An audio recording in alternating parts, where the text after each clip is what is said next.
Alright, so we're going to get right into it. I have two more coilover videos I want to make. This video is going to be all about the front coilovers. Hopefully I'm able to cover everything, answer any questions, and then I want to do one more for the rear coilovers, and then the coilover series should be done for the most part.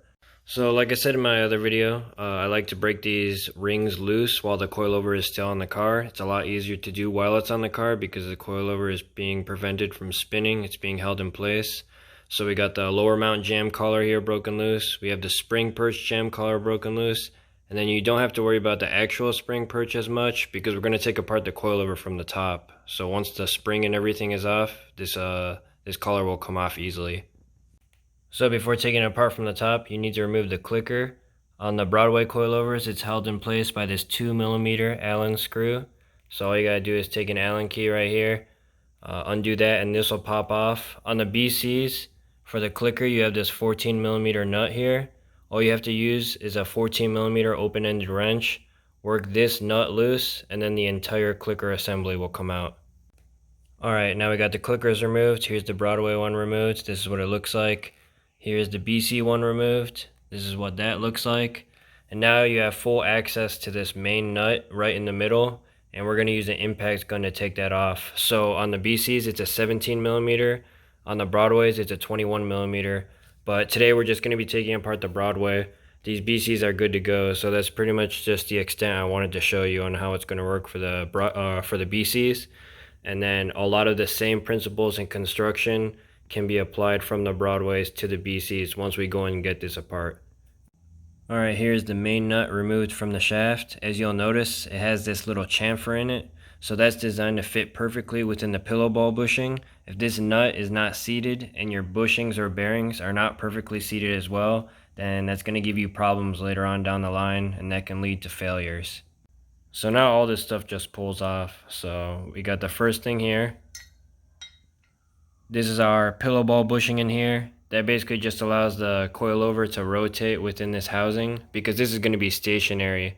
It's going to be mounted within the strut tower, so this itself doesn't move, but the coilover can rotate and move along this pillow ball bushing. That's basically one pivot point for the coilover to use.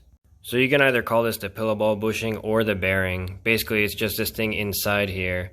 Now this entire assembly is bolted up to the top hat via these Allen screws. But a lot of guys get a pillow ball failure. So if you're turning the steering wheel left and right and you're kind of hearing a creaking sound from the front, it's 9 out of 10 times due to this bushing or bearing failing. So what you can do to replace it is you can go ahead and take apart this entire housing and pop out the bushing or bearing, put a new one in, or you can just buy an entire new assembly for this whole thing and then bolt that up to the top hat. Next down the line we have the radial bearing here. And then you have this little center assembly to hold the radial bearing in place. And you can see that's also chamfered to fit within the pillow ball. So you have the chamfer here from that fitting, and then the chamfer from the main nut, which goes on last.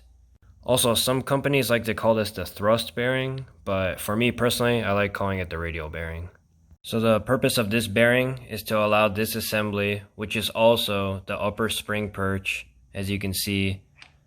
When that's fitted up against the spring and the spring is tied up against this, the bearing allows it to rotate freely left and right. Whether you're turning the steering wheel or the spring is compressing or decompressing, it's not going to have any sort of binding because this is not going to be a fixed metal piece. It's going to be able to rotate freely and alleviate any of the stress that's going to occur from either compression or turning the steering wheel.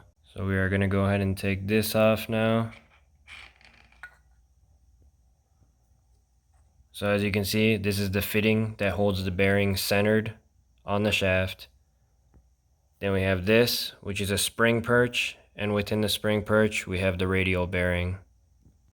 And now that I cleaned it up, you can see it a little bit better. So this is a Koyo radial bearing from Japan, and these are pretty much one of the best radial bearings that you can ever get for coilovers. So if the coilover uses this brand of radial bearing, then you know it's a quality product.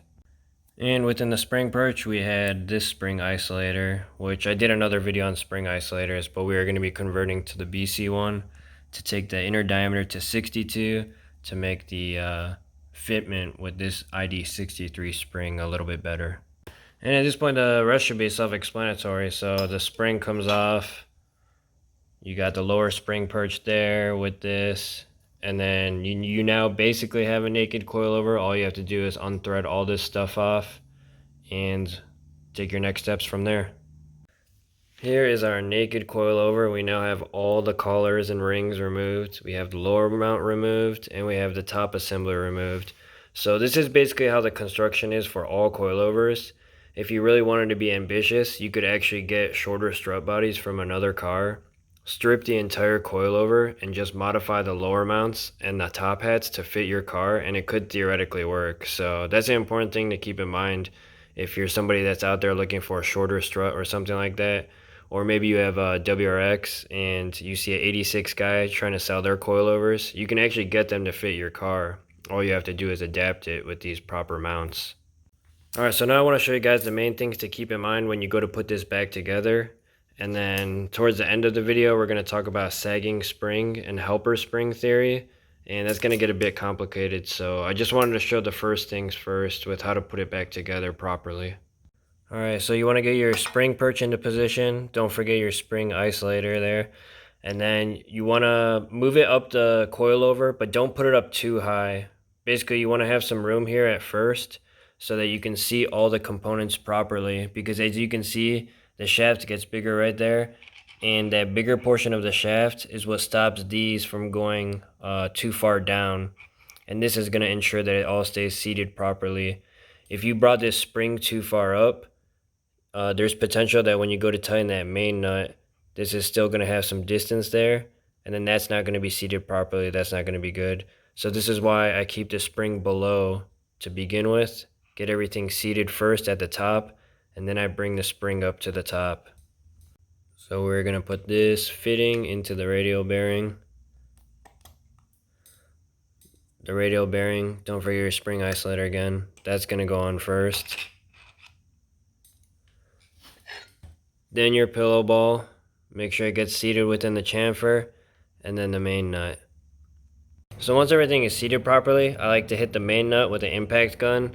Now if you have a multi-level or multi-speed impact gun like this one, I usually use level 2 to seat the nut. It's actually really hard to do with a ratchet because this entire piston shaft assembly will actually spin within the strut body. There's not really any way to hold this piston shaft assembly still as you tighten the nut. So that's why I kind of just send it on with an impact. This is one of the few points of the car that I'm not really able to torque to spec. Now, the other thing to keep in mind is don't go crazy with the impact gun putting this on, because if you put it on too tight, then you're actually just going to go and snap this piston shaft. But at the same time, you don't want it too loose, because what can happen is this coilover assembly will rattle as you're driving and stuff, and then this nut will be able to work its way loose. So that's my principle when it comes to putting these back together. Once everything at the top is seated and tight, basically all you have to do is bring the spring up into the upper perch and bring the lower perch up to preload the spring. Now preloading the spring, all you need to do is measure, or if you know the actual length of the spring, then you know what measurement you're starting with. Your job is to basically tighten this perch until the spring compresses about 1/8 inch or 3 millimeters, whichever one you prefer, and that's all the preload that you need to do for your spring. One thing that I like to do while preloading the spring is actually just have a ratchet on the main nut against the ground, so that as you're tightening this spring, there's no potential of the spring pushing up on this upper assembly and working this nut loose. So as you're tightening this and the spring is spinning, it's putting a lot of pressure upwards. So you don't want that rotational upwards pressure to work that main nut loose. So that's why I keep this ratchet in place, to hold the nut in place, and if anything, make it tighter as I'm preloading the main spring. So that's the basics of disassembling and reassembling your coilover. If you intend to run a preloaded spring, it's all pretty simple and pretty straightforward. So now I just want to take this opportunity to talk about some techniques for getting the car lower, which will involve spring sag and helper springs. So one of the issues that all-wheel drive guys run into is that once this lower mount goes up too high on the height scale, this bottom of the coilover body will start to stick through the bottom of the lower mount, and then the clearance will run out between this and the axle boot.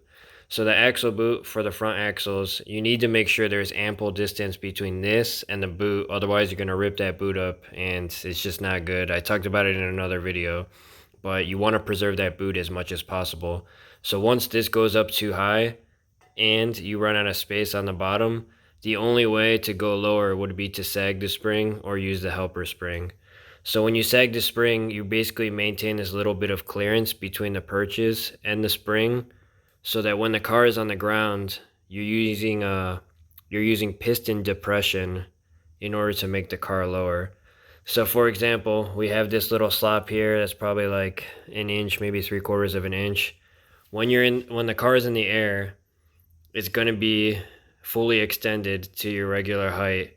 But once the car is on the ground, this spring is going to come down and seat into the perch, and then this piston is going to depress into the strut body, therefore making your car lower. It's also important to keep in mind that you will only be able to run a helper spring or a sag spring if there is space between the top of the lower mount and the bottom of the spring. If this lower mount is all the way backed up onto the spring, then obviously there's no room to sag the spring, so you won't be able to make your car lower at that point.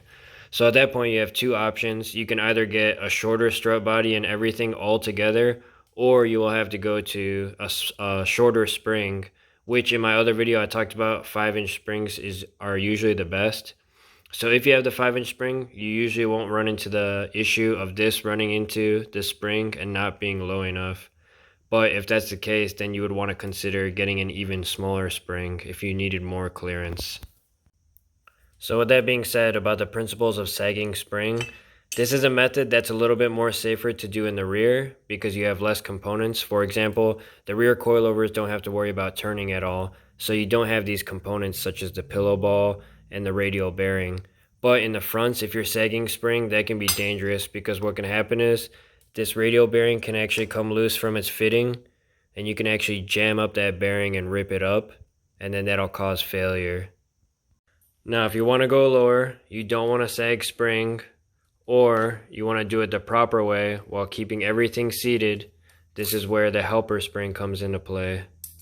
So instead of gravity dictating where this spring goes, or the potential of this spring getting stuck or jammed between the perches, or these bearings coming loose, this helper spring is designed to go underneath the main spring and allow everything to stay seated properly within the perch. So the helper springs require a wee bit of math. You need to have a chart, or you need to know the existing dimensions for this spring. You need to know the full expansion capability of this spring. You need to know what the fully compressed height is. And then you also need enough room between the lower mount and this to make it all work and come together. I will put a link in the bio for the Instagram post where I talked about this a little bit better. But basically, you can manipulate the fully expanded spring or fully expanded length of this spring. You can actually go ahead and pre-compress this with the spring perch. But once that happens, you just need to calculate the distance of the stroke between the fully compressed height of this and whatever height you have it set at. And that's going to allow that piston to depress as this is compressed at the same distance, and that'll dictate your final ride height. So here's my coilover all put together and complete. I already did the math of how much I wanted to pre-compress this helper spring and how much travel I wanted in the helper spring in order to get the ride height I desire once the car is on the ground. Now what I did was actually remove this jam ring for the spring perch. It is okay to remove rings and collars as long as the collars that you have in place are still serving their existing purposes. So for example, you could actually remove this lower mount jam collar if you used this spring perch collar as also a jam collar. So that collar would act not only as a jam collar for the lower mount, but it also act as a spring perch. So just keep that in mind if you need to remove collars for your setup or you need to go lower. As long as all of the purposes are fulfilled, then you can get away with doing that. So this collar will jam against the lower mount, and the spring perch will be jammed against that collar. So everything will be good to go.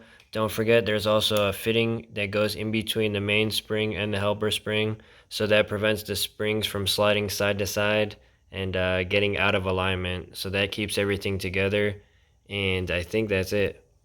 Don't forget to put your clicker back on at the end.